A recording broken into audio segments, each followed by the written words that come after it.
কি কথা, আমাদের মতো আহাম্মকদের কাছে নবীর হিকমার আবু জেহেলের হিকমার তফাৎ নেই। আবু জেহেলরা যা যা করত ঠিক একই কাজ আমরা মানছি নবীর সুন্নাহ নাম দিয়ে।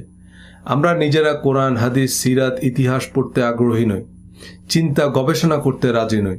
আমরা পালের ভেড়া হয়ে থাকতেই পছন্দ করি, কারণ এতগুলো ভেড়া তো ভুল হতে পারে না।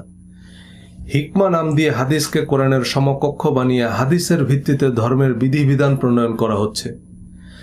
হাদিসে নবীজির প্রজ্ঞা এবং কোরআনের বাড়তি তথ্য আছে। সিরাত ও ইতিহাসের কিতাবেও নবীজির প্রজ্ঞা ও অনুকরণীয় আদর্শ আছে। এ ভিডিওতে নবীর হিকমা আমাদের আহাম্মকের তুলনামূলক আলোচনা করব। রিলিজিয়াস মাইন্ডসেট 2 নবীর প্রজ্ঞা বইয়ে বিস্তারিত রেফারেন্স সহ বলেছি। সকল নবীদের আল্লাহ প্রজ্ঞা দিয়েছেন এবং নবীরাই আমাদের জন্য অনুমোদিত আদর্শ। কোরআনে আল্লাহ নবীদের প্রজ্ঞা ও উত্তম আদর্শের বিবরণ দিয়েছেন।